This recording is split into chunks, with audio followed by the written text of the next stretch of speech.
Fala, Serginho, beleza? Ô, meu querido, tudo bem? Tudo bem, graças a Deus, cara. Que Como é alegria que te tá, ver, cara. como é que tá essa parada aí de negócio de corona? Como é que estão as coisas aí, cara? Vixe, tá o bicho, mano, tá pegando. Tá Tá, pegando? tá sinistro, tá Tu sinistro. tá, tu tá na Flórida, né? Eu tô na Flórida. Tô aqui em Fort Lauderdale. Ah, Fort Lauderdale. Tô E ligado. é aqui E o perto bicho de Miami. É uma meia hora de Miami, perto de é Boca. ligado. E o bicho tá pegando. Cara, olha só, a gente não vê muito, né? A Aham, gente fica meio assim. Tem gente que fala que não é nada demais e tal. Tem aquelas duas correntes, né? Cada sei, uma quer ir para um lado. tô Mas ligado. você sabe que eu conheço seis pessoas que morreram, cara. Olha aí. Conhecidos, assim, entendeu? E Entendi. conheço mais 19 pessoas que estão doentes, infelizmente. A minha mãe, cara, ela tá internada com suspeita de Covid. Tá É internada. mesmo? Poxa, cara, É, sinto muito. Como é o nome é. dela? Dona Célia. Célia. Célia, vou estar orando por ela aqui, cara. Amém. Mas, Serginho, obrigado aí pela tua disponibilidade. Que Sempre uma isso. alegria conversar contigo, cara. Pô, que honra pra mim estar nessa live, hein, cara? Não, sabe que eu sou seu fã e eu tenho maior admiração pelo teu trabalho. E a Eu que gente já se sou conhece seu fã há, demais. e a gente já se conhece há muito tempo, né, Serginho? Pô, cara. Inclusive tem pessoa. Eu tava hoje com o meu sócio aqui, cara. É um cara fantástico, assim, que você vai gostar muito de falar com ele e tal, porque ele é um cara fenomenal mesmo, assim. Trabalhou com Justin Bieber, Maneiro, Jay-Z e tal. E eu maneiro. tava falando pra ele, cara, que você foi um cara que eu me converti vendo você tocar guitarra, né, cara? Caramba, essa, Muitas essa pessoas não sabem disso. cara. Eu já contei isso como testemunho, porque eu acho isso tão bonito assim, porque Pô, isso é algo você é um tremendo. cara que eu admiro. E saber que de alguma forma a gente semeou na vida de pessoas tão talentosas como você é algo assim muito bacana. Agora me fala assim, Serginho, para a gente fazer um histórico daquilo que foi Deus na tua vida, do instrumento, da produção, da tua Isso. carreira. Essa parada lá da Renascol foi em 2000, não foi? 2000, 2001. Foi 2000, né? 98, cara. Foi 98, 98. Foi Na na virada, virada do ano se virada não me engano, 98 para 99. isso aí. Ali na Show na praia praia. foi. Agora, Isso. Serginho, antes daquele momento, você já era músico, já tocava, como é que era a sua vida? Então, olha só, olha o que acontece. Eu comecei a tocar violão com 9 anos de idade. Aham, Por causa de uma mentira que eu contei para uma menina que eu gostava dela. aham. E tinha um amigo meu que ele era meu competidor, assim, meu melhor amigo, e a gente gostava da mesma menina. Imagina, isso devia ser CA, sei lá, jardim de infância, não sei. Uhum. Aquela coisa de criança, né? E aí ela falou assim, eu gosto muito de violão. Eu falei, eu toco violão, então. Aí deu, tipo, sei lá, um mês depois teve um tal de um recital na escola, ela me pediu para tocar o violão para ela, cara. Aí eu Eita! falei, cara, vou ter que aprender a tocar violão. Aí eu peguei aquele violão, cara, e minha irmã tinha um violão parado lá que ela ganhou e nunca tocou, e eu Uhum. aprendi a tocar aquela música Pra Nossa Alegria, mano. Ah, para nossa Que alegria. não tinha aquela coisa da piada ainda, né? Ah, Era uma música bonita e tal, pá. Lá no Colégio Adventista, lá na Praça da Bandeira, cara. aham. Aí aprendi a tocar aquela música e levei o violão para a escola e toquei no recital. Aí eu percebi que o negócio funcionava, bicho. O negócio funcionava. Imagina, com 9 anos de idade, né, mano? Aí virei popular, todo mundo já gostava do Serginho e tal. Aí Uhum. comecei a tocar, não parei mais, cara. Aí eu costumo brincar assim que isso meio que Mas estragou aí, minha infância. Eu não joguei bola, não soltei pipa, não... tudo que as crianças faziam eu já não perdi o gosto. Eu ficava tocando violão o dia inteiro. Minha direto. mãe trabalhava na Estácio de Sá, eu fui estudar lá na Estácio de Sá. Fui Uhum. estudar violão clássico com o Sérgio de Pina, que era um Uhum. grande violonista, que era diretor do curso de música lá da Estácio de Sá, que era um curso maravilhoso. E Uhum. aí, com 12 anos, 11 para 12 anos, me roubaram o violão. É Lá mesmo? no, eu andava com violão para tudo que é lugar. E aí veio um cara assim, Na época o Rio de Janeiro era bem perigoso, né? Não sei como é hoje, mas lá no Rio Comprido, morava no Rio Comprido, aí passou um cara assim, um cara grande, me tomou o violão da mão assim, e eu, cara, sentei no chão assim, chorei. Não tinha o que fazer. Moleque, assim, 11 anos de idade. Aí logo depois eu comprei uma guitarra e aí fui estudar com o Nelson Farias, cara. Cara, Lá com no o Nelson Estácio. Faria. Nelson era Nelson professor de guitarra. Faria. Mas E a minha... O Nelson Faria, ele ministrava naquele curso do Yanguest, não? Não, cara, na Estácio tinha um curso de licenciatura de guitarra. Ah, tu fez licenciatura na Estácio? Então, eu não fiz a licenciatura, mas porque eu era muito novo, não tinha ainda concluído o segundo grau, né? Uhum. Então, mas a minha mãe era secretária do reitor. Ah, que Então, legal. todos os professores tinham um esquema lá, entendeu? Uhum, E meu uhum. tio também era o Sérgio Cavalieri, ele era diretor do um monte de coisa lá, um monte de conchavo. E aí ela me arrumou para fazer aula com os professores, entendeu? Que legal. Porque o curso, eles precisavam de ter um número de cadeiras, né? Para ser uma universidade. Sim. Então, tinha alguns cursos que eles não tinham nem alunos suficientes, assim, que era um curso Sim. que existia mais para completar o currículo para ser uma universidade, para não ser só uma faculdade, né? Sim. E o curso de música era um desses cursos. Só que tinha professores maravilhosos, cara. Então, lá eu fiz aula com o Nelson Farias e também com o Inácio, que era um guitarrista assim de jazz maravilhoso assim, que Eu me eles lembro, meio que me piraram assim. eu me lembro de uma história que quem dava aula lá também era o Yuri Popov, que Yuri também Popov dava aula de baixo. dava aula de baixo lá na Fantástico, Estácio. maravilhoso, é. Que é outro monstro, né? O cara Fantástico. Eu não fiz aula com o Yuri Popov, infelizmente, não. Mas tu pegou o Mas Nelson Faria e tem peguei uma o Nelson. escola. Pô, e Nelson Farias Cara maravilhoso, tradicional assim. como professor, né? Sabe tudo, mano. É, é. Mas aí você começou a tocar profissionalmente, Serginho, assim, na noite ou Então, não? É só aí eu esquema comecei a amador? tocar e aí comecei a guiar na noite, assim. Não era crente ainda. Uhum. Não tinha ninguém, assim, na minha família pequena ali, meu pai e minha mãe, né? Meus pais eram separados. Minha mãe foi hippie nos anos 70, então ela, tipo, não tinha nada de crente, entendeu? Eu fui o primeiro crente na pequena família a me converter. Eu tinha uma tia que era crente, que sempre falava Jesus pra mim, mas ainda não rolava, ainda não. E aí comecei a tocar na noite, né, com as gigs pequenas, aí depois comecei a pegar umas gigzinhas melhores e tal, aquela coisa do Rio de Janeiro, né? Ia tocar uns jazz, umas coisas assim, gostava muito de música instrumental. E aí, o que aconteceu? E aí me converti, cara, lá na... Então, quando teve esse evento que você estava tocando, foi uma noite, assim, cara, muito peculiar na minha vida, né? Por que cargas d'água tu foi parar na praia na virada? Então, olha só, na verdade, o que aconteceu? Eu estava num momento de busca, assim, momento meio frustrado assim com a minha vida, entendeu? Não muito feliz. E aí o que aconteceu? A minha tia, que era cristã, a tia Joia, ela me convidou para ir nessa virada. Era uma virada na praia, um negócio assim. Tava o Carlinhos Félix também, se eu não me engano. Tava. E aí eu fui, mas eu não fui para virada, não. Eu não fui para muito pro lance gospel, não. Eu fui porque ali tinha também a balada da noite, ali a da virada do ano na praia e tal. Tava rolando, né? Eu fui meio que pra balada. Só que, cara, eu tive tipo um insight, assim. Eu costumo dizer que a minha conversão ela foi bem racional, assim. Não foi nem um pouco emocional, tá? Porque eu tava ali, eu fui pra balada com meus amigos. Eu nunca fui assim muito de beber, entendeu? Eu fumava maconha de vez em quando e tal. Nessa época eu não estava fumando muito. E o que acontece? E aí eu tava ali com os meus amigos e tal, pá, todo mundo bebendo e tal, fazendo aquela monte de coisa legal que quem não é crente faz, gosta de fazer, né?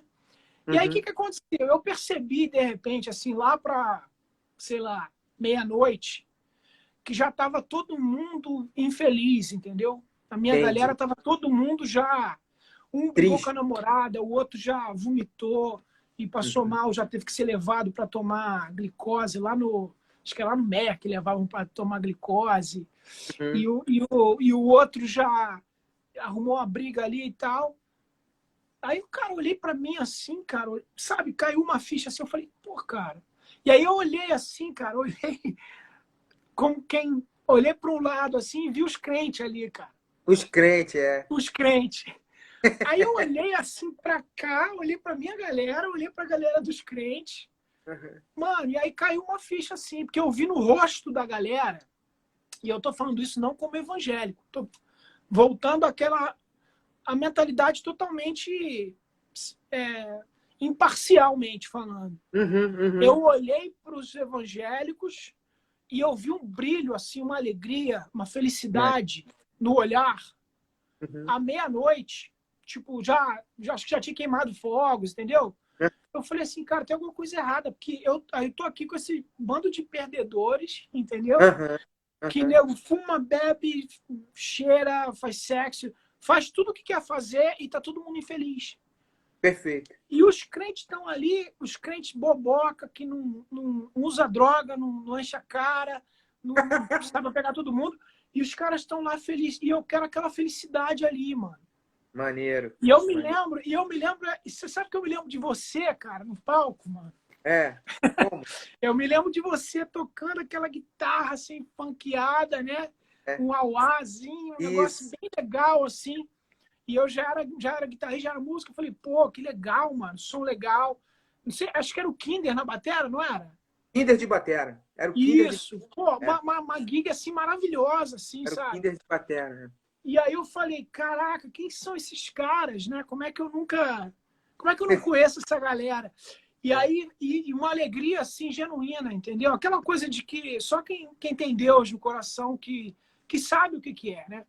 E eu Uhum. falei, cara, quer saber? Eu quero essa alegria aí. E Maneiro. aí fui lá, né? Meio que me saí assim do meio da minha galera, fui andando assim, fui chegando lá perto dos crentes.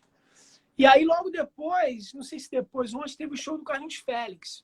E o Sim. Carlinhos Félix, cara, ele caminhando no meio daquela multidão assim e tal, e todo mundo, pô, tratando ele igual assim, um cara famoso. Eu falei, quem que é esse cara famoso que eu nunca ouvi Eu não falar? conheço. Não conheço. Eu fiquei muito. Eu saí dali assim, saí dali, cara, decidido. Não, eu não me lembro se teve um apelo ou alguma coisa, mas eu saí dali decidido. Assim, ó, amanhã eu vou virar evangélico. Maneiro.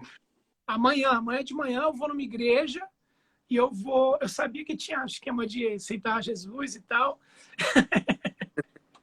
Engraçado demais. Aí cheguei no outro dia, eu falei pra minha tia, falei, ô, tia Joia, Me leva no... me leva numa igreja aí que eu vou experimentar esse negócio aí. Vou virar Legal. evangélico. Aí, qualquer evangélico, né? Já, pô, que legal e tal. Aí no outro dia ela me levou na igreja. Aí eu fui nessa igreja, cara, aí eu assisti assim a pregação totalmente frio, né? Ainda com aquela consciência cauterizada, não tive Quem, nenhum. quem tá aqui, não sei se ficou, é o Kinder, cara. O Kinder tá aqui. Ah, é? Pô, que É, legal, cara. o Kinder Pô, tá que com a isso? batera nesse dia. Pô, mano, grande Marcos Kinder. O Cara, eu Kinder, costumo dizer assim, se não fosse vocês, talvez eu não teria me convertido. Você entendi. sabia disso? Porque Sabe por quê? de alguma forma chamou atenção musicalmente, né? Total, mano. Eu costumo falar muito isso com pastores, amigos meus. Você fala assim, ah, não, a gente tem por exemplo, pessoal lá da Videira, né, que foi a galera que me trouxe para cá, que é uma igreja maravilhosa que eu amo de paixão, mas que Sim. eles falam assim, a gente não valoriza a música, porque o cara não pode vir para a igreja por causa da música. Ele tem que vir por causa de Deus. Só que o que eu sempre falo para os pastores meus amigos é o seguinte, o cara que vem para a igreja pelo motivo certo, esse cara não precisa de igreja. Uhum. O cara que vem para a igreja porque ele quer mais de Deus, porque ele está sedento, esse cara, se ele ficar em casa, tá tudo bem. Mano. O cara Deus que te vai- precisa de Deus mesmo, o cara que está perdido, ele vem por causa da música, ele vem por causa do ar-condicionado, ele vem porque ele precisa de uma cura, ele vem por Uhum. causa da menina que Isso. ele está gostando, que ele vai lá, ele vem por causa do amigo dele que E chamou ali, ele. Ele não e vem ali porque ele quer ele mais de Deus, e ali entendeu? ele é fisgado, né? Total. Quando eu cheguei ali e vi a galera tocando, eu já falei assim, opa, não são bobo. Entendeu? Não tem bobeira ali. Não tem nenhum inocente ali, musicalmente falando, porque era o que eu entendia, entendeu? Entendi. Não entendia nada do que estava sendo falado de graça, salvação. Pô, ser salvo? Eu não preciso ser salvo, nem sei do que ele está falando, entendeu? Mas eu entendo que aquele uauá ali tá violento. Rolando. Aquele uauá é interessante de ouvir. Isso, exatamente. Então, aí no outro dia eu fui lá na igreja, mano. A pregação em si, eu não me lembro o que foi pregado, mas eu me lembro que o pastor fez um apelo. Eu fui pro apelo. Eu fui para a igreja, mesmo assim, ó, chegar no final, eles vão fazer aquele negócio de apelo, eu vou levantar minha mão. Aí, pô, o pastor fez o apelo, eu fui lá na frente, sozinho, só tinha eu, de ímpio, ou sei lá, era uma igreja pequenininha também. Fui lá, ajoelhei lá na frente e tal, e aí não senti nada, não foi nada emocional, não derramei uma lágrima, mas ali eu decidi, eu falei, eu vou seriamente experimentar essa palavra, esse dogma, essa experiência, essa teologia, esse estilo de vida. E ali eu decidi, cara. E aí depois o pastor veio e me deu um abraço, assim. Aí quando ele me deu um abraço, aí eu senti um negocinho. Deu uma aquecida. Agora, cara, e dali eu fiquei. Agora, sim, agora dali, depois da sua conversão, eu conheci algumas pessoas que te conheciam antes. Uma delas era o Evaldo. Foi o Evaldo que me apresentou a você. Mas eu queria destacar um momento da sua vida. Se você quiser destacar outro, fica à vontade. Mas eu queria destacar, na sua trajetória, a tua chegada na casa de Davi. Isso. Eu não sei se antes tem alguma coisa que você queira falar. Assim, olha, não, teve esse lance que foi muito importante. Mas que eu saiba, a casa de Davi é algo que, tipo assim, que abriu as portas no sentido da tua expressão como músico, como guitarrista, como produtor, como compositor, né? Isso. A casa de Davi, ela foi um desabrochar de tudo aquilo que o Serginho vinha acumulando, né? O Serginho, ele vinha porque você sempre foi um cara meio prodígio. Eu posso falar assim, tu vai conhecer um guitarrista que ele é muito inteligente, cara. Eu falei, pô, guitarrista inteligente? Não existe, né? Brincadeira, claro que existe. Mas você é um cara diferenciado. Você é um cara muito inteligente, cara. Então ele falava, não. E aí, quando eu te conheci, na sequência, você estava na casa de Davi, de corpo e alma e cabeça e tudo, né? Isso. Porque aquele negócio ali não tinha meia boca. Ou era tudo, ou era nada. Não dava para engolir devagarinho. Tinha que pular de cabeça. Ali não tem um negócio de só tocar, meu irmão. Ou o cara mergulha naquele negócio por completo, ou não vai fazer parte do ministério da casa de Davi. Eu estou errado, não? Não, você está totalmente certo. E realmente a casa de Davi foi um divisor de águas na minha vida. Na casa de Davi, eu vi assim, foi uma decisão que eu tomei, assim, que mudou minha vida completamente. Eu estava fazendo faculdade de Direito na UERJ na época, e que foi assim, foi uma grande entrega assim da minha parte, porque dali na verdade a música ela foi seguindo paralela, mas viver de arte no Brasil é difícil, entendeu? Eu queria mandar um abraço aqui para meus amigos aqui, Tom Carf. Tom Carf é fera. Pô, Eberson, tanta gente preciosa que está aqui nessa live, né? Um abraço a todos vocês. Tom Carf, que faz parte também da minha caminhada, aí um cara que demais, não chegar nele lá. Mas então acontece, a música caminhou paralela junto com com a coisa de ter uma profissão, de ter uma carreira. Minha família é toda do direito. Para você ter uma ideia, o meu tio, nessa época, ele era presidente do STJ. Sim. Ele é famoso. O ministro do STJ e o presidente, entendeu? Pra você ter uma ideia, eu tive aula na faculdade com o Barroso, esse Barroso que está agora no STF, foi meu professor na faculdade. Imagino, na imagino. UERJ. E eu era bom aluno, cara. Eu passei em nono lugar, entendeu? Na UERJ, pá e tal. Então, a música ela foi ficando em paralelo, Aham. entendeu? Então, na época eu toquei assim, toquei com Adriana Calcanhoto, com Paulinho Mosca, uns caras assim, ninguém assim do primeiro escalão, Não, mas mas pô, era, não, mas é uma vivia, coisa entendeu? fera, era da MPB fera. Fazia a vida. Mas sempre tendo aquela coisa assim, não, amor, a arte no Brasil não dá. A arte no Brasil, eu não vou conseguir comprar um carro, não vou conseguir pagar um aluguel, enfim. Aham. Apesar da gente já, às vezes até já ter carro, já pagar aluguel, não, não cai a ficha assim de que dá para você viver de arte. Aham. Existe aquele preconceito, né? Sim. Então foi em paralelo. E aí o que aconteceu? E aí quando eu fui para casa de Davi, cara, a casa de Davi não era famosa. Não tinha Uhum. ainda o coração da noiva, Não, entendeu? não. Eu me lembro quando o Evaldo me apresentou Uhum. você. Eu acho que você foi lá em casa. Eu acho que você foi na minha casa. Fui, pô. Eu Hã? me lembro na célula lá na sua casa. É, Eu me lembro até hoje o que você pregou, cara. é mesmo, brother. Você falou sobre o fermento.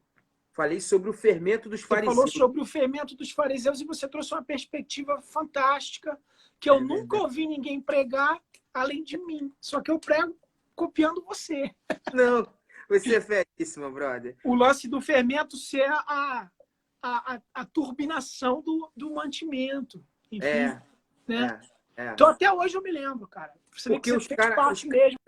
tanto que na ceia dos caras, os caras usam pão sem fermento, né? Eles têm, o judeu ele tem um preconceito com o negócio do fermento no pão. Ele acha Isso. que um certo engodo, Uma uma mentirinha, né? turbinação enganosa do alimento, entendeu? É, O judeu tem essa vibe. Mas, exatamente. mas aí, mano, eu me Então, lembro aí que quando eu fui para casa de Davi, o que aconteceu? Logo depois, o ministério meio que explodiu, assim, entendeu? explodiu, explodiu, explodiu. E não havia ainda um mercado evangélico tão desenvolvido em termos Sim. de business como hoje. Uhum. Mas havia algo muito, muito sincero, muito genuíno, assim, sabe? Uhum. E é muito interessante. Eu estava assistindo uma live esses dias com um cara que eu gosto muito, que eu sou muito fã. Eu não vou falar quem é, porque eu não posso. Mas Não pode. Ah, não posso, porque senão eu vou me sentir mal. Mas ah, me caiu uma ficha assim, que é o seguinte. Porque a gente estava mas olhando para esse movimento. ele é secular? Ele é secular? Não, ele é crente. Mas você vai entender por que eu não quero falar o nome de quem é. Entendi. Porque as pessoas estavam falando de como muitas coisas daquele mover de adoração estavam erradas e a gente não via certos pontos de cegueira e tudo isso, né? Uhum. E eu concordo com tudo isso. E me caiu uma ficha assim que é o seguinte: agora o que a gente está vendo hoje provavelmente tem vários pontos de cegueira também, está entendendo? Sim, sim, já Mas a entendi. gente tem essa impressão de que, pô, agora a gente entendeu. Entendi. Agora eu entendi, pô, agora eu cheguei, entendeu? Mas, Agora, e mas naquela época havia esse eu, sentimento, eu, pô, eu agora a entendi. gente descobriu a adoração, entendeu? Eu entendi por que que você não quis falar. Agora eu Entendeu? entendi. É, Só que é o seguinte, às vezes a caminhada nos leva para um momento depois de maturidade de você conseguir enxergar o passado. Rola uma, exatamente, rola uma autocrítica, rola uma claro. autocrítica, rola uma E autocrítica. você quer ver uma coisa? Eu me lembro que quando você estava na minha casa, eu fui muito abençoado pela sua visita. Uhum. Aprendi muita coisa, porque o mergulho profundo da adoração, eu comecei a aprender com vocês. Eu entendi o louvor até uma superfície. Para mergulhar mais fundo, eu comecei a aprender com você. Eu fui numa ministração da casa de Davi por causa de você, Que de doido, tanto, né? de tanto que eu te respeitava. E lá eu vi que o negócio era muito a vera, Pode mais crer. do que a fama. Porque a fama era uma coisa, a fama vinha com muita crítica. É normal. Quando eu fui ver a ministração, eu falei: peraí, o negócio é violento, meu irmão. O Pode crer. negócio é profundo, o mergulho aqui tem que vir de Aqualande, tem que vir de negócio de oxigênio, cara. Porque Pode senão crer. tu se afoga. O negócio, você vai dormir aqui, meu irmão. Vai parar a É vida e verdade. vai dormir aqui. Mas só que é o seguinte, eu me lembro que lá em casa eu fazia alguns questionamentos. Claro, a gente discutiu pra caramba, como Pra sempre. caramba. Eu falei: pô, Serginho, mas isso não é um certo exagero? É, Hoje, a galera chega e fala, pô, tinha exagero. Mas eu me lembro Com que de repente certeza. tinha exageros. Agora, aquilo foi muito importante, não só ministerialmente para você, na sua vida, como musicalmente também. Porque ali tem a tua assinatura, né, Serginho? Total, com certeza. Musicalmente foi muito legal. O Tim Keller, para a gente entrar nessa parte mais musical, sair dessa parte do crescimento, o Tim Keller, que é um pregador que eu gosto muito, que ele é Uhum. presbiteriano, ele está em Nova York, ele tem uma igreja em Nova York.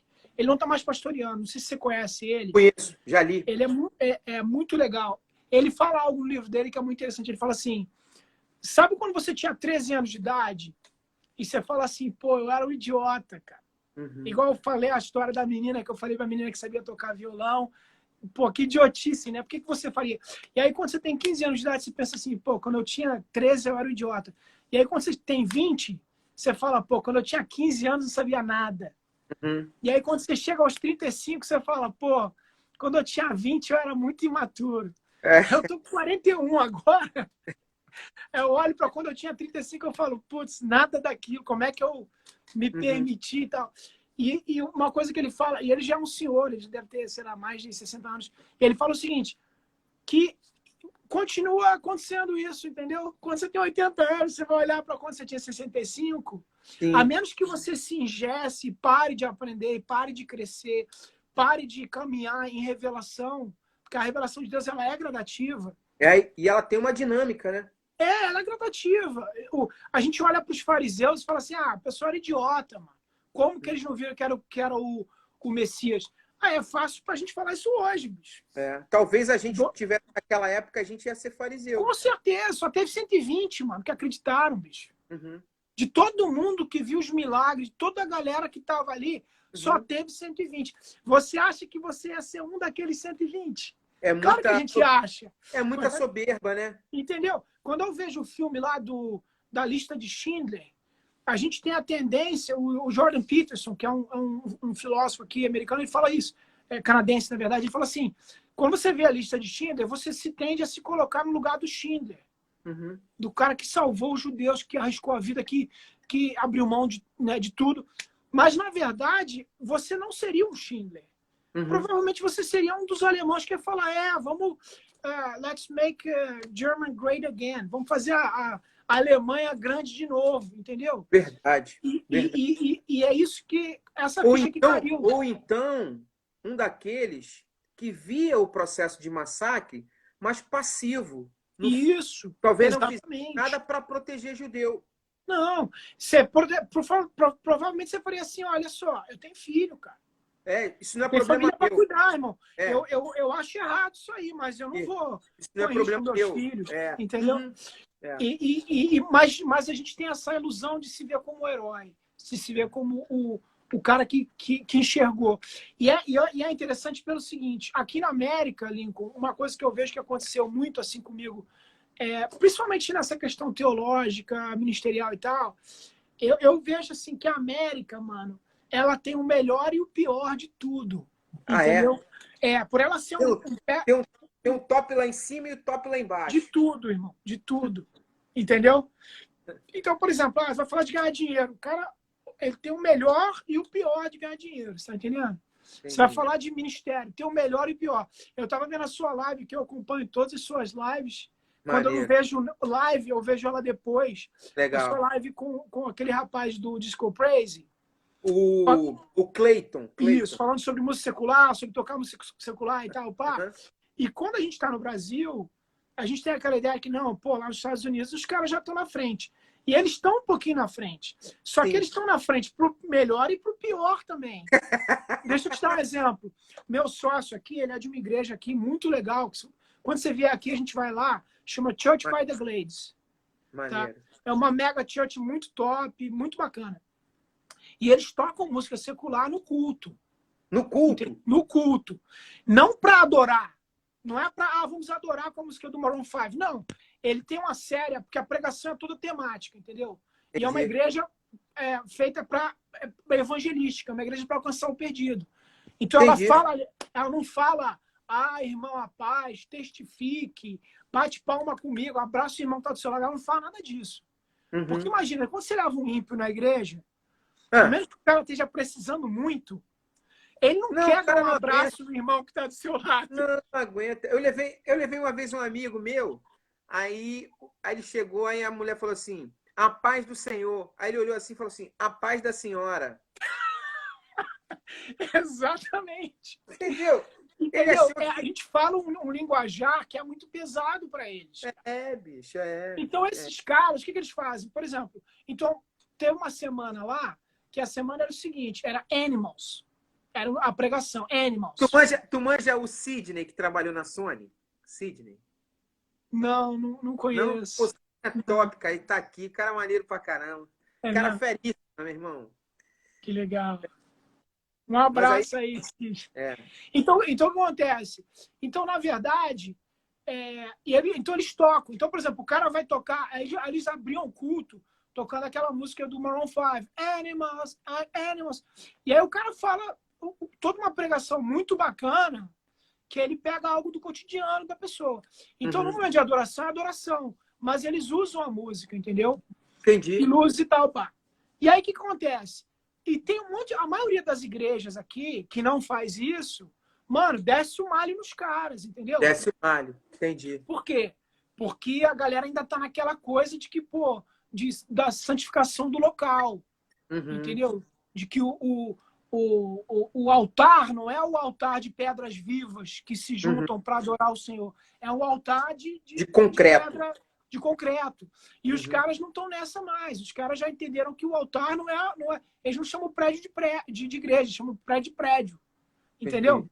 Agora, Então, é falei, dentro dessa visão que você colocou da tua vivência aí na América, isso. eu queria um retrato teu lá no tempo da casa de Davi. Primeiro, até eu comentei isso com Davi Silva.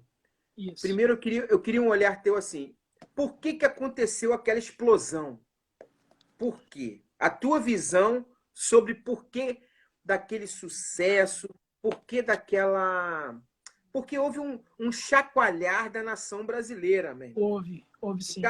Bicho, tipo assim, todo mundo que estava ligado à música, louvor, adoração, ministérios, todo mundo ouvia falar de vocês. Todo mundo. É. Por que disso? E qual foi também a tua experiência, a tua jornada, do que você absorveu de bom, assim, da caminhada espiritual e musical? Aí a gente tem que fazer 10 lives de 10 uma hora. lá. Mas, Não, ó, sintetiza. isso. Vou sintetizar e vou te falar o seguinte. Para responder essa pergunta, eu tenho que dar uma pequenina introdução, né? Você sabe, a gente é corpo, alma e espírito. Watchmani. E tudo que acontece é a tricotomia do homem. O que acontece? Existem questões que são espirituais, existem questões que são naturais, de ordem material, existem questões que são psicológicas, de ordem da alma. Perfeito. E muitas vezes a gente tenta explicar um fenômeno da existência humana de maneira simplória, simplificada, porque o nosso cérebro faz isso. O nosso cérebro ele trabalha com thumbnails. Igual quando você vê aquele thumbnail lá do vídeo, você vê aquele monte de vídeo no YouTube, você vê aquela fotinha e fala, vou assistir esse aqui. Plaque. Você pensa que pelo thumbnail você já sabe do que se trata. Teu cérebro gosta disso. A gente vê a realidade dessa maneira, entendeu? A gente vê um fenômeno, a gente pensa, esse é o problema. Na verdade, não tem um problema, tem 75 mil problemas. Entendeu? E todos eles são problemas, ou essa é a solução, ou esse foi o motivo. Então, eu acredito que existem razões espirituais, existem razões naturais, existem razões de ordem psicológica. Espiritualmente falando, eu creio que não há um porquê. Eu creio que Deus tinha algo para fazer e eu me sinto muito afortunado de estar no lugar certo na hora certa. Eu acho que o Davi, o Mike, o Lúcio, o Gino, o Maurício, o Roberto, todas as pessoas que fizeram parte daquilo, e os outros também que não tocavam, não viajavam, a gente meio que esbarrou em algo que Deus tinha para fazer que estava na agenda dele. Entendi. Entendeu? Que não foi por causa da nossa teologia, não foi por causa do que a gente ensinou, não foi por causa da pureza do coração. Só esse comentário dava uma live. Entendeu? E aí, o que eu acho, assim, minha opinião, isso, falei. Desde que eu te conheço, você se colocou na estrada que o mestre ia passar. Isso, exatamente. Ele ia entendeu? passar ali. Aí você ficou na estrada, meu irmão. Pronto. Aí a unção veio, tu pegou o barco. É igual como é que é o nome dele? O ladrão que subiu na árvore. O Esqueci. Zaqueu. Zaqueu, ele subia. O Zaqueu. Não, ele ouviu dizer que Jesus ia passar, estava de passagem. Jesus não estava nem indo para a cidade dele. O entendeu? Bartimeu, o cego de Jericó, também Isso. fez essa parada. Ouviu falar. Então, Aí, eu ouvi falar. Aqui no caminho, vou ficar aqui no caminho que o mestre vai passar. Exatamente. Eu ouvi falar, entendeu? Quando eu me converti, logo no começo e tal, foi uma coisa muito racional, como eu te falei. E eu ouvi falar desse cara, desse Davi Silva, que foi curado de síndrome de Down. Que ele tocava e pá e tal. Eu me lembro, cara, no dia que eu fui tocar com o Davi, eu tinha um ingresso. Eu namorava uma menina que ela era toda conectada, trabalhava na Souza Cruz, tinha show de tudo que era coisa legal. E ela arrumou um ingresso pra mim pra eu ver o Lenine, velho. Maneiro. E com a after party, pra depois hangout com o Lenine e tal, conhecer o Lenine e tal. Eu falei, pô, cara, não posso perder. E aí, no mesmo dia, o Willy, amigo lembra do Willy, né? Claro, claro. E o Willy, O Willy é um cara grande responsável pela comercialização de tudo que aconteceu com a Casa de da Davi. música evangélica no Brasil. Bicho. É verdade. Ele foi um agente comercial. Isso. E divulgou tudo aquilo que estava acontecendo, entendeu? Foi, verdade. Meu amigão demais. E aí, o que acontece? E aí, eles me falaram desse cara, mano. E eu ouvi falar, eu te confesso, quando eu ouvi falar, eu digo isso hoje, tá? Na época era só uma comichãozinha, mas hoje eu sei que era realmente uma impressão de Deus.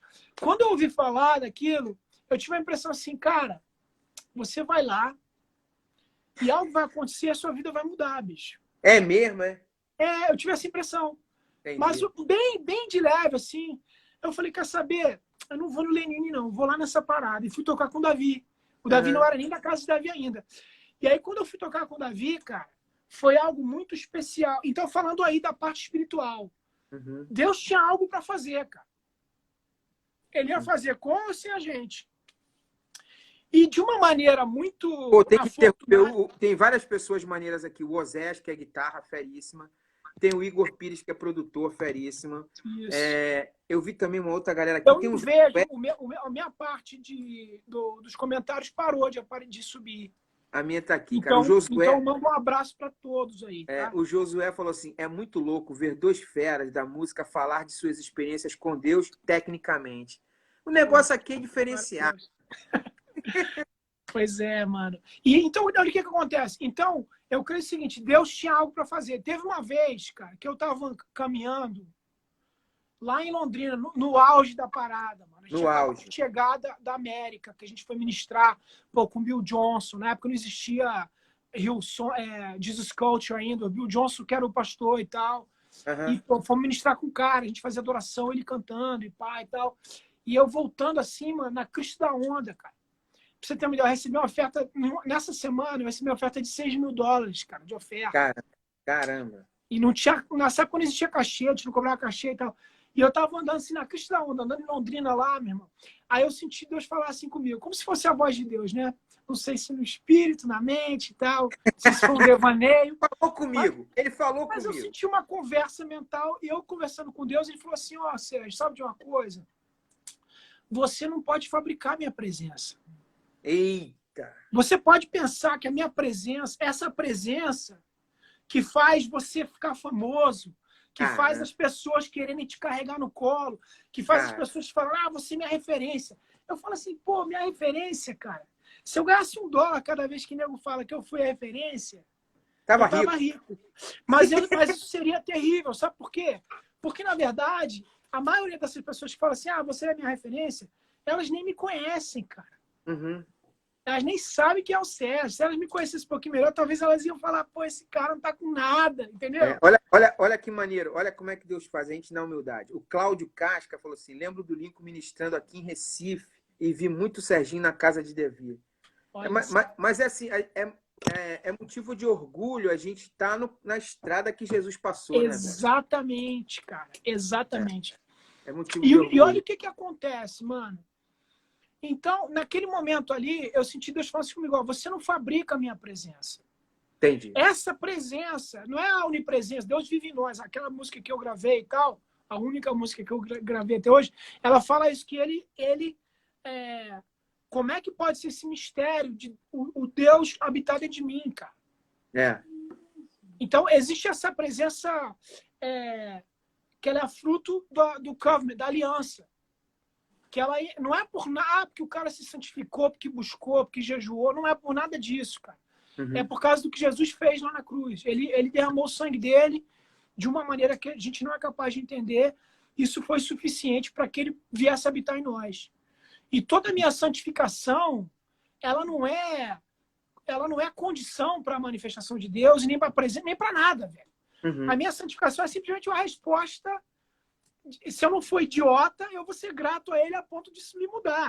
Mas mesmo se eu for idiota a ponto de não me santificar... Pro bem da tua própria existência. Exatamente. É igual você ter um pai ou uma mãe que te ama, que cuida de você, que te dá tudo. Você vai ser grato, cara. Naturalmente você vai ser um bom filho. Se você for idiota, você vai ser um mau filho.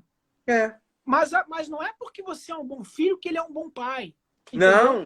Não é a casa onde você mora, a comida que você come, tudo que você... Não é uma medida de contrapartida. Não existe isso. Não. Então, à luz disso, aquela presença diferente. Qual que é essa presença diferente? É justamente quando você esbarra na sarça ardente. Você está entendendo? Estou entendendo. Que ele já colocou no teu caminho, porque ele quer te fazer parecer melhor do que você é, entendeu? Uhum. Ele coloca no teu caminho ali o propósito dele, você esbarra no propósito dele, você fala, uou! Uou! Entendeu? Essa presença você não fabrica. E eu, naquele dia, eu ouvi Deus falando assim comigo, ó, quer ver, ó, a minha presença, você não pode fabricar a minha presença. E na época a gente batia muito em santidade, não pode pirataria, e arrependimento, confissão de pecado e tal, que tudo isso são valores legais, são valores que estão alinhados, mas não são a condição para a qual Deus vai se manifestar. A partida para a presença. Entendeu? E aí, o que acontece? E naquele momento, eu andando ali, mano, cara, me veio assim, ao mesmo tempo, um vazio. Deus sentia assim, ó, tudo isso, todo esse vulcão, não tem nada a ver com nada que eu, ou o Michael, Davi, temos feito. Ou o manto que está sobre... Não, velho, não tem nada a ver contigo. É ele, você é só o jumento. Tá entendendo? Tô entendendo. O cara falou assim, ó, vai lá e busca um jumento. Uhum. E aí o jumento entrou em Jerusalém, velho. É. O jumento entrava ali toda semana, o jumentinho entrava, irmão. E ninguém tava olhando para ele. E um dia ele entrou, meu irmão, e ele falou... E aí, como todo bom jumento, falou o quê? Bicho, eu sabia! Um dia eles iam reconhecer o meu valor, velho. Você tá entendendo? Uhum. É quando eu vejo aquela galera, quando eu vejo um homem de Deus chorando, falando assim, o povo não sabe o que a gente passou para chegar aqui. Eu falo, é o jumento, velho. É o jumento, O jumentinho que falou, pô, eu sabia que um dia eles iam me reconhecer, entendeu? Mas não era, velho. É porque o rei estava sentado no cangote dele. É porque a entrada de Jerusalém, ele usou o jumento. Acabou, irmão. Na semana seguinte, adivinha. O jumento virou jumento. Acabou, irmão. E é isso que eu vejo isso na minha vida hoje, entendeu? Não que a presença não esteja mais. Até porque é fantástico, porque eu creio assim, que o dom de Deus ele não revoga. Então, muitas vezes, eu vou tocar em lugares aqui, até coisa secular que eu vou fazer, irmão, que os caras vêm falar comigo, cara, você toca diferente, mano. Cara, tem um negócio e tal. E para o cara que não entende o que é essa presença, esse presente de Deus, que não tem nada a ver com o que eu estou tocando, mas tem a ver com Trindade. Com quem senta no cangote. Tu manja o Trindade? Guitarra? Trindade? Não. Pô, eu acho que tu manja sim, cara. Guitarra, ferão. Qual o primeiro nome dele? Felipe Trindade. Felipe Barbudo? É, pô. Cabeludo? É, o cabeludo. Claro, pô. Sou super fã dele. Meus garotos, sou fã. É mesmo? Eu não sabia que vocês caminhavam junto, não, mano. Não, a gente tá perto. Fantástico, entendeu? E como tantas outras pessoas. E aí eu falo com os caras. Eu tive a oportunidade de gravar aqui fazer uma gravação lá em Atlanta que tava o Abraão Laboriel. Baixista. E tinha um monte de músico fera, os caras de Los Angeles e tal. E, pô, uma honra pra mim. Eu era, tipo, o menor dentre os profetas maiores. E o Laboriel, mano, ele é um amor de pessoa, assim. Cara Um cara muito legal. Ele é tipo o Papai Noel preto, que a gente fala assim. E um cara muito, muito bombado, irmão. Você não tem ideia de como ele é. Ele é um rockstar, velho. Ele é muito valorizado. Você tem uma ideia? Eu fui buscar ele no aeroporto, que o cara que tava pegando falou: vou pegar o Laboriel. Você quer comigo? Eu falei: pô, claro, né? Vou ficar amigo do Laboriel. Eu cheguei lá, mano. Em 5 minutos no aeroporto, ele deu uns 10 autógrafos, cara. Entendi. Nego para toda hora assim, cara. Nego secular, entendeu? Que conhece ele, pô, de tocar com Stevie Wonder, com Quincy Jones, entendeu? Michael Jackson. Então, pô, mó moral. Aí a gente tá tocando, a gente começamos um ensaio, né? E aí, velho, o que acontece? Tem que tomar cuidado com o que eu falo. Aí, bicho, ele muito, muito querido, mano. Ele ficava batendo papo comigo, irmão. Humildade do cara, assim, sabe? Aí ele pegou e falou assim: Sérgio, você já tem ouvido absoluto? Ele fala português perfeito. O português dele é perfeito. Tem um sotaquezinho assim, mas é perfeito. Ele falou em português: você já tem ouvido absoluto? Eu falei: não, Laboriel, eu ainda não tenho. Mas eu tento alto, assim, na frente de todo mundo, no meio do ensaio, entendeu? Aí eu falei: pô, legal, né, tal. E eu tocando assim, improvisando assim. Sabe quando dois músicos começam a conversar no instrumento? Eu fiz um acorde, ele fez assim, aí começamos a tocar e tal. Pá, aí beleza. Aí no meio do ensaio ele para e fala assim: já sei. É porque você não tem ouvido absoluto, você tem um coração absoluto. Caramba. Porque as notas que você toca vêm direto do coração de Deus. Caramba! Ele falou isso no meio do ensaio, assim, falando isso não estou falando para me exaltar, mas quando alguém que é músico, que está acostumado com o nível de música, o cara reconhece a diferença e fala: não, o que esse cara tem não é musical. Ele tem um presente, algo que Deus deu para ele, que não é nem dele, entendeu? Tô ligado. E ele, daquela maneira, ele ao mesmo tempo ele me expôs e me honrou, porque teve uma galera que ficou meio brava, assim, porra, tal, meio com ciúmes, entendeu? E aí, o que acontece? Então, eu vejo claramente isso. A gente esbarrou na agenda de Deus. Essa é a minha humilde opinião. A nível natural, a gente fez um tipo de música que não existia, cara. Não. Acho que até hoje não existe. Não. O Coração da Noiva, a menor música tem 15 minutos. Que a música com 45 minutos. Eu, sinceramente, assim, eu só vi coisa parecida com Morningstar, com Don Moen. Exatamente. Eu só vi na gringa e mesmo assim é específico. É específico. Exatamente. E também, o que eu vejo ali que tem também? Tem ali, pô, o Davi de Pernambuco. Eita! Um violão de aço. De aço. Fazendo uma batucada lá do Cabo de Santo Agostinho. O Lúcio, pô, tinha acabado de sair da Rio Jazz Orchestra. Metendo aqueles tambores, entendeu? Aquele solo de bateria com tambor pra caramba. Que hoje é um negócio que virou comum, mas quando o Lúcio começou a fazer aquilo, eu nunca tinha visto aquilo. Não. Nem no secular. Nem no meio secular. Não. Nem no meio cristão. Então eu acredito que um som na cara, assim.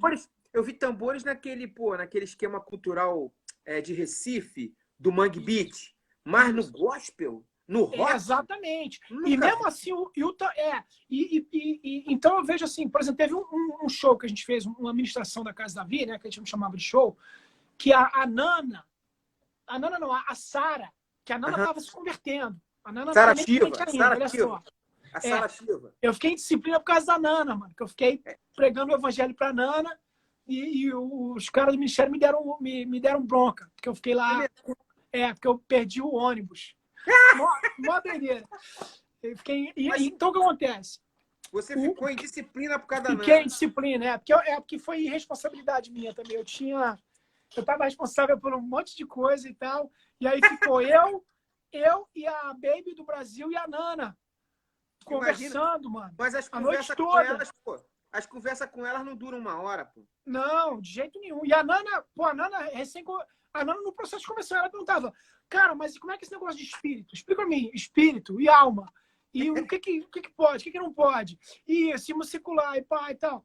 E aí, muito legal. Então, o que acontece? E aí, nessa administração, cara, foi o Pepeu, velho. Pepeu Gomes. É um dos meus ídolos, né, da guitarra, assim, um dos meus heróis. E no final do culto, no final da administração, ele chegou e falou assim pra gente, ó,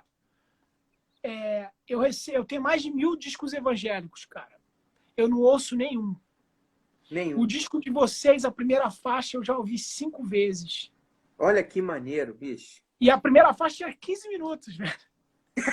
Então, o que eu vejo? E eu não creio que é porque fosse muito bom ou muito ruim. Porque eu ouço hoje, por exemplo, a Mix, essas coisas e tal. Não é um negócio que assim é o que eu falo, cara, que sonzeira.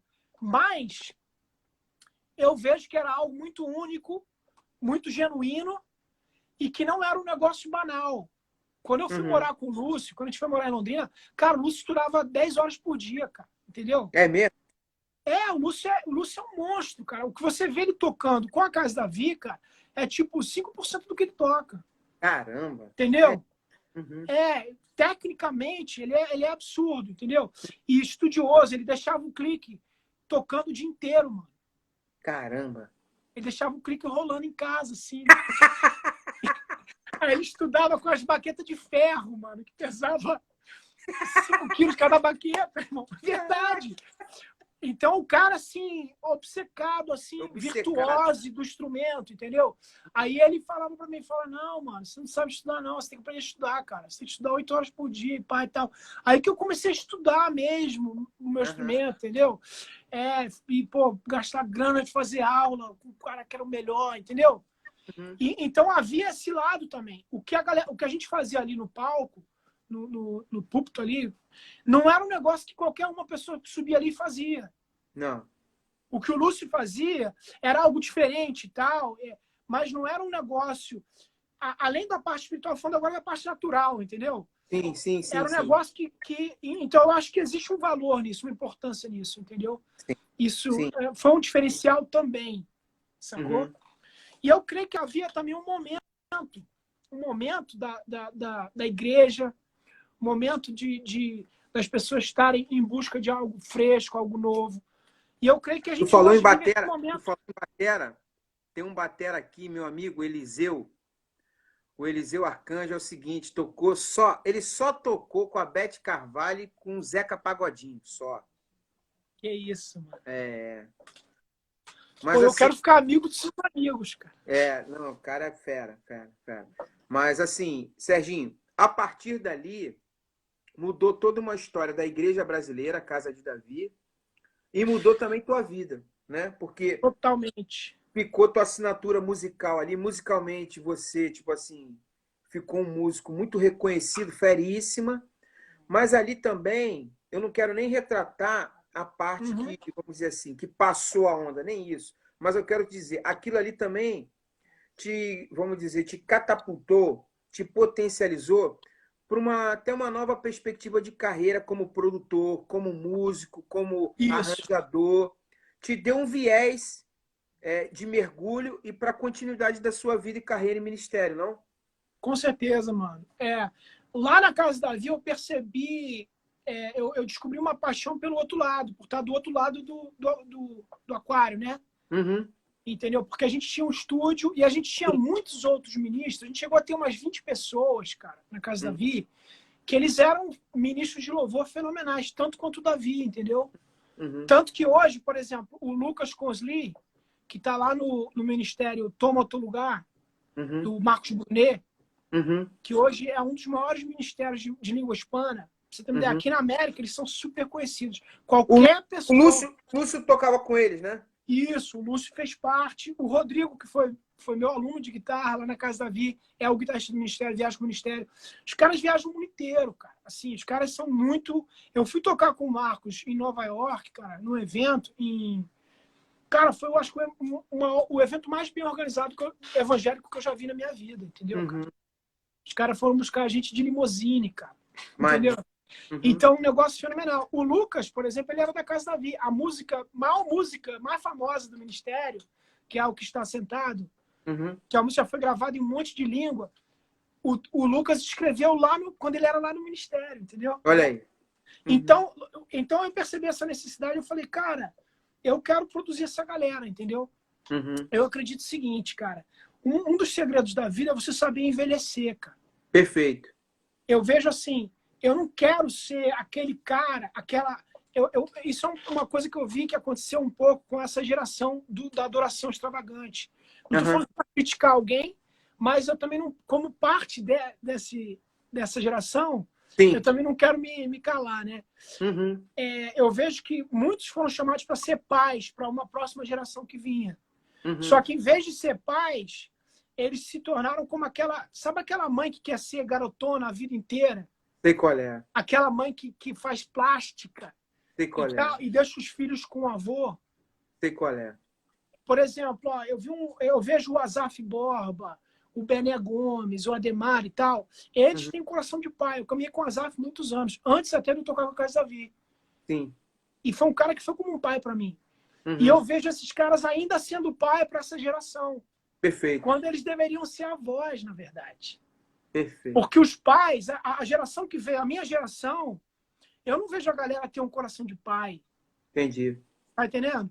Eu não vejo a galera que tá lá em cima levantar ninguém. Falar assim, cara, ó, eu vou usar a minha plataforma para botar fulano. O meu sucesso, minha fama, meus seguidores, para apresentar esse cara aqui. Eu não vejo nego fazer isso, velho. Eu não vejo. Pelo contrário, e eu trabalho, mano, como produtor. Eu sou produtor musical, eu sou videomaker, eu faço vídeo, trabalho para Sony, Warner e Universal, direto, no Brasil e aqui. Acabei de fazer agora, acabei de masterizar esse disco inteiro do Pregador Lu, 19 Sim. músicas, mixei algumas. Fiz já, acho que uns 3 ou 4 videoclipes do Lu, da Nana, um monte de gente, cara. Entendeu? Mixei a Marcela Thaís e tal. O que eu vejo, cara? Eu vejo que muitas pessoas que é nítido um chamado de paternidade, que ao invés de assumir esse chamado de paternidade e maternidade, eles ainda estão tentando ser relevante como sendo a garotinha. Sim. Perfeito. E não vai ser mais relevante. Não. O Azaf, ele é relevante ainda hoje e vai ser sempre relevante porque como um pai. Como um pai. Porque ele não está tentando ser o garotão que vem com um negócio novo que ninguém nunca ouviu, entendeu? Não. Então isso é uma coisa que eu vejo que é muito difícil para alguém que prova do gostinho, da glória, Sim. De querer descer. Entendi. Eu vejo isso no meio secular. Aqui no estúdio, o estúdio que eu trabalho hoje, cara, nos últimos 6 anos, eu tô aqui há 7 anos, nos últimos 6 anos, saíram 14 Grammys daqui. Maneiro. Entendeu?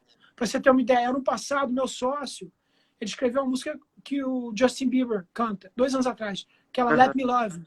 Let me love you, let me love you, com o DJ Snake e tal. Então, eu convivo com um monte de cara, mano, muito famoso. Pitbull tá sempre aqui, um monte de gente. O que acontece, cara? Quando você tá no palco, e você sabe disso também, o Lincoln, porque você também é músico.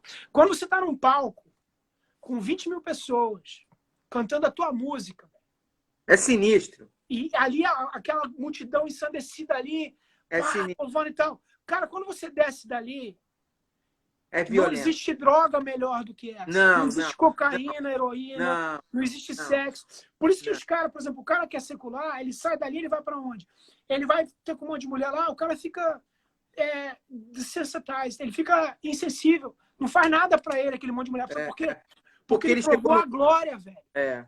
Agora, ele sentiu o gostinho da glória. Serginho, infelizmente, a gente só tem 30 segundos. Vamos marcar uma outra. Vamos. Mas eu queria uma palavra final tua. 30 segundos. Para a galera que está escutando a gente. Uma dica, um conselho. O conselho é o seguinte, relaxa. Tudo que você tem, tudo que você precisa, você já tem. E a gente vai passar por esse momento e ele vai ser mais um momento. Amém. Serginho, que honra estar contigo. A honra é toda minha. Deus te abençoe. Muito obrigado. Obrigado, Serginho, de coração. Falou, cara. Valeu. Legal, você conferiu mais um podcast do Lincoln Lira. Sou eu por aqui. Obrigado pela sua companhia. E a gente se encontra. Fique muito à vontade a conferir todos os nossos conteúdos nas nossas redes sociais, através do Instagram, a nossa super conta no YouTube e também através do Facebook. Fique muito à vontade e a gente se encontra até um próximo encontro. Deus te abençoe muito, super valeu e tchau, tchau.